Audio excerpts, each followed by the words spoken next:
Alhamdulillah Rabbil Alamin Wabihi nasta'in ala umuri dunya waddin Asyhadu an la ilaha illallah wahdahu la syarika lah Wa asyhadu anna sayyidana Muhammadan abduhu wa rasuluh Allahumma salli wa sallim ala sayyidina Muhammadin Tibbil qulubi wa dawaiha وعافية الأبدان وشفائها ونور الأبصار وضيائها وقوت الأرواح وغذائها وعلى آله وصحبه والتابعين لهم بإحسان إلى يوم الدين أما بعد فيا عباد الله أوصيكم ونفسي بتقوى الله فقد فاز المتقون قال الله تعالى في القرآن الكريم يا أيها الذين آمنوا اتقوا الله وقولوا قولا سديدا يصلح لكم أعمالكم ويغفر لكم ذنوبكم ومن يطع الله ورسوله فقد فاز فوزا عظيما.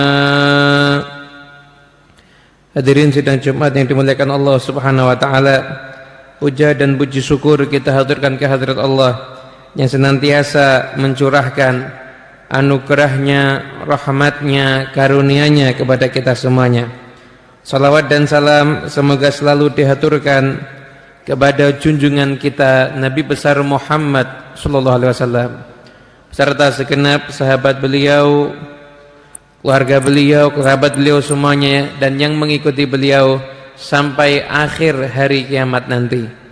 Saya selaku khatib mewasiatkan kepada diri saya dan kepada para hadirin sekalian untuk kita semuanya selalu meningkatkan ketakwaan kita kepada Allah. Takwa adalah menaati perintah Allah dan menjauhi semua larangan Allah. Jadilah kita semuanya orang yang bertakwa kapanpun dan dimanapun kita berada. Sidang Jumat yang dimuliakan Allah Subhanahu wa ta'ala, kita semuanya berada pada bulan yang istimewa, yaitu bulan Rajab. Bulan yang dikatakan Syahrullah, bulannya Allah. Bulan yang selayaknya pada masa-masa semacam ini kita semuanya harus mengingat Allah Subhanahu wa ta'ala. Kita akhir-akhir ini sering mendengar kabar-kabar yang menjadikan hati tidak nyaman. Kabar-kabar yang membuat kita menjadi takut. Kabar-kabar yang membuat kita itu menjadi khawatir. Padahal sesungguhnya seorang yang benar-benar beriman seharusnya tidak ada yang dia takuti kecuali Allah Subhanahu wa taala. Allah Subhanahu wa taala berfirman, "Fallahu ahaqqu an takhshawhu in kuntum mu'minin." Sesungguhnya Allah lah yang lebih berhak untuk kalian takuti jika kalian memang benar-benar beriman kepada Allah Subhanahu wa taala. Imam Fakhrul Razi beliau mengatakan, "In kunta tahsya ahadan fallahu ahaqqu an tahsyahu likaunihi fi ghayatil qudrati wal kibriyai wal jalalah." Kalau memang ada sesuatu yang memang layak untuk kita takuti, maka yang paling berhak untuk kita takuti adalah Allah Subhanahu wa taala. Karena penguasa alam semesta ini adalah Allah. Yang paling besar kedudukannya adalah Allah.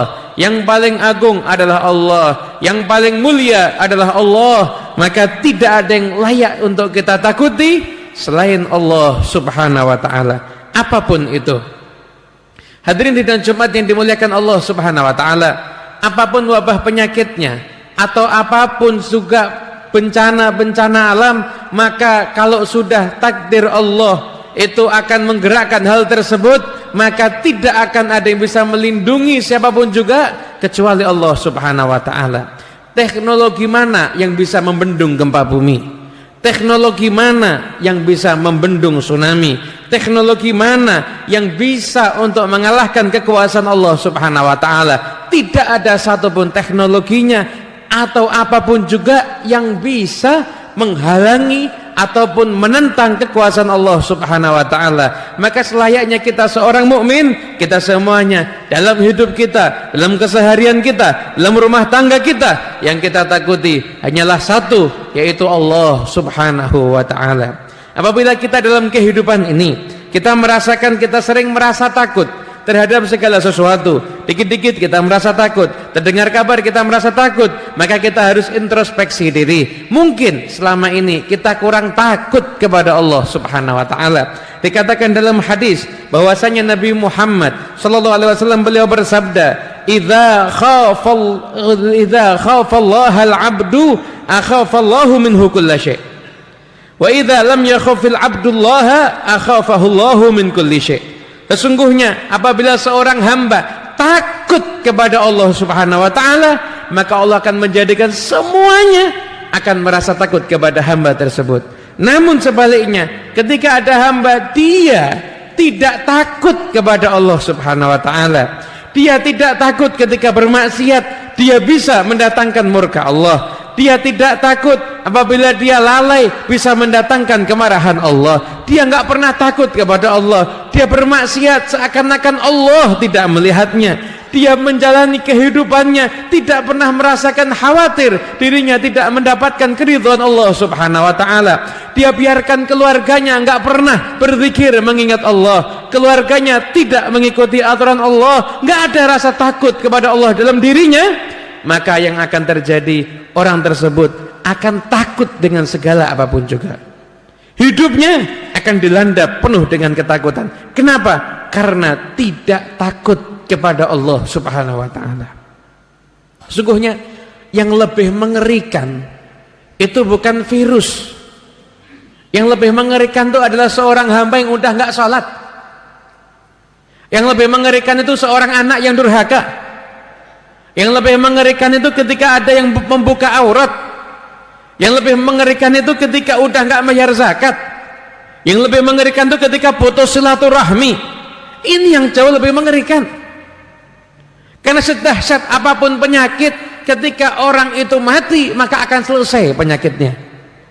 Namun hal-hal yang seperti tadi ini, ketika orang tidak mengerjakan salat, ketika orang tidak takut kepada Allah, nggak membayar zakatnya, memutuskan tali silaturahmi, membuka aurat, maka dengan kematiannya justru sesungguhnya penyakit yang hakiki itu akan semakin parah. Dia terima akibatnya justru ketika dia telah meninggalkan dunia ini. Sedang Jumat yang dimuliakan Allah Subhanahu wa taala, oleh karena itu janganlah kita merasa takut kepada apapun juga. Berlindunglah kita kepada Allah, berharaplah hanya kepada Allah. Kemudian di masa-masa yang semacam ini, perbanyaklah kita untuk bertadarru', untuk menjadi hamba yang taat kepada Allah Subhanahu wa taala. Diriwayatkan dalam suatu athar yang ada dalam kitab Al-Qirtas bahwasanya Allah Subhanahu wa taala berfirman kepada salah seorang hambanya, "Ati'ni fi ma amartuk wa la tu'allimni bima yuslihuk." Wahai hambaku, taatlah kamu kepada semua perintah yang aku perintahkan kepadamu. Setelah itu jangan engkau pernah mengajari aku apa yang terbaik yang bisa aku berikan untukmu. Karena sesungguhnya seakan Allah mengatakan, kalau kamu menjadi hamba yang taat, gak usah pernah bingung. Sesungguhnya Allah akan menyiapkan yang terbaik untuk hamba-hambanya yang taat kepada Allah Subhanahu wa ta'ala. Hadirin sidang Jumat yang dimuliakan Allah Subhanahu wa taala. Oleh karena itu apapun kehidupan kita di dunia ini, peristiwa-peristiwa yang menakutkan, fenomena-fenomena yang menakutkan itu akan selalu ada. Mungkin hari ini berada fenomena tentang virus, berikutnya nanti akan ada fenomena, berbagai macam fenomena yang menakutkan akan selalu ada. Namun yang tidak akan merasakan ketakutan adalah hamba yang takut kepada Allah Subhanahu wa taala. Itulah yang akan selamat dari semua fenomena menakutkan, dari mulai hari ini sampai nanti akhir hari kiamat nanti. Jadilah kita semuanya orang yang takut kepada Allah. Mulai sekarang jadikanlah Allah itu satu-satunya yang kita takuti dan kita harapkan. Jangan karena kita mendengarkan berita kemudian hilang takutnya kita kepada Allah dan kita takut kepada selain Allah. Sesungguhnya selain Allah nggak akan ada yang bisa menghidupkan atau bisa mematikan. Yang berkuasa untuk itu semuanya adalah Allah Subhanahu wa taala. Oleh karena itu, di bulan yang penuh dengan kemuliaan ini, mari saatnya kita bertobat. Kembali kepada Allah. fafirru ilallah. Maka kalau kita berlari, berlarilah kita menuju Allah. Jadikan kehidupan kita penuh dengan amal-amal soleh. Mulai hari ini biasakan kita jadi hamba yang takut kepada Allah. Ketika kita akan bermaksiat, mungkin orang gak melihat kita, mungkin gak ada satupun yang mengetahui apa yang kita lakukan. Namun sadarlah ketika itu Allah melihat kita semuanya. Mungkin kita bisa lepas dari hukuman yang ada di dunia ini, namun kita gak akan bisa lepas daripada hukuman Allah subhanahu wa ta'ala. Mulai dari bulan ini perbaikilah amal ibadah kita, khususnya apabila Anda ingin terhindar dari segala macam kesusahan, maka jalankanlah salat dengan sebaik-baiknya. Imam Al-Baihaqi meriwayatkan bahwasanya kana Rasulullah sallallahu alaihi wasallam idza nazala bi ahlihi syiddatun aw dhiqun amarahum bis salati wa ta'ala wa'mur ahlaka bis salati wastabir 'alaiha al-ayah. Sesungguhnya Nabi Muhammad sallallahu alaihi wasallam ketika terjadi di dalam keluarga beliau ada satu perkara yang kurang menyenangkan atau mungkin ada kesempitan dalam urusan rezeki, maka Nabi memerintahkan keluarganya. Apa yang diperintahkan oleh Nabi? Apakah Nabi memerintahkan untuk minta tolong ke sana dan ke sini? Apakah Nabi memerintahkan keluarganya untuk mengikuti anjuran dari para pakar? Apakah itu yang diperintahkan Nabi? Enggak. Yang diperintahkan Nabi ketika terjadinya satu kesusahan di dalam kehidupan adalah mengerjakan salat dengan sebaik-baiknya. Kenapa? Karena di dalam salat tercermin hubungan seorang hamba kepada Tuhannya, yaitu Allah. Apabila seorang hamba itu salatnya baik, maka kehidupan dunianya akan dijadikan baik oleh Allah subhanahu wa ta'ala. Kemudian perbanyaklah kita itu untuk berdoa. Jadikan doa ini adalah darah daging kita. Ad-du'a'u mukhul ibadah. Doa itu otaknya ibadah. Orang yang menghambakan diri kepada Allah nggak akan dia lupa berdoa. Jadikan doa itu setiap saatnya. Anda mau melangkah ke masjid, Anda doa, ya Rabbi Allah, terimalah amal ibadah kami, berikanlah kami kelancaran untuk kami bisa sampai ke masjid. Nanti pulang dari masjid ini Anda mau ke rumah, Anda doa. Ketika Anda mau makan, Anda doa. Anda mau keluar rumah, Anda berdoa. Apapun aktivitas Anda awali dengan doa. Kenapa? Karena sesungguhnya doa itu lambang kita semuanya selalu mengharapkan kebaikan kepada Allah subhanahu wa ta'ala. Sampai-sampai Imam Syafi'i, beliau mengatakan, apabila seorang hamba ibadah di siang hari, maka beribadahlah dengan memperbanyak salat sunnah. Namun ketika beribadah di malam hari, maka perbanyaklah dengan memperbanyak berdoa. Kenapa? Karena doa adalah lambang seorang hamba yang mengemis minta kepada Allah subhanahu wa ta'ala. Kemudian bacalah zikir, terutama yang diajarkan oleh aslafun salihun.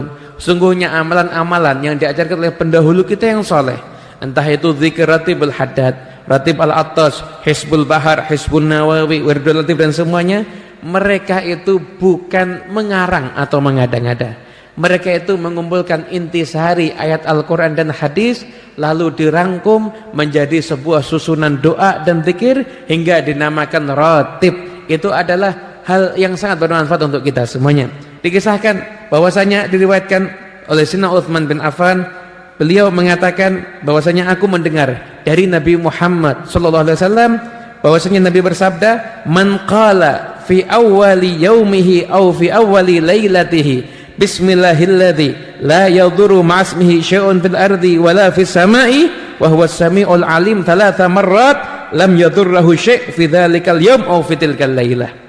Sesungguhnya apabila ada seorang di awal harinya dan di awal malamnya, ba'da subuh ataupun ba'dal maghrib, seseorang itu mengatakan sebanyak 3 kali bismillahilladzi la yadhurru ma'asmihi syai'un fil ardi wala fis sama'i wa huwas sami'ul 'alim, dia baca itu sebanyak 3 kali, maka di hari itu dan di malam itu tidak akan ada sesuatu keburukan yang bisa menimpanya. Amalan dari Nabi Muhammad SAW. Karena itu jangan bingung dengan apapun juga. Anda baca zikir-zikir semacam ini, maka Anda akan terbebas dari segala macam kesulitan dan dari segala macam kesusahan. Kembalilah kita kepada Allah. Ingatlah, bismillahilladzi la yadurru ma'asmihi. bismillah dengan nama Allah yang mana tidak akan ada satupun yang membahayakan. Dengan apa? Ma'asmihi, dengan nama Allah subhanahu wa ta'ala. Sering-seringlah kita menyebut Allah, sering-seringlah kita merasakan takut kepada Allah subhanahu wa ta'ala, maka kehidupan kita akan diberkahi oleh Allah subhanahu wa ta'ala, dan kita akan terbebas dari segala macam fenomena yang menakutkan hari ini hingga kapanpun juga. Gak ada apapun yang bisa membuat kita takut kecuali takutnya kita hanya kepada Allah subhanahu wa ta'ala.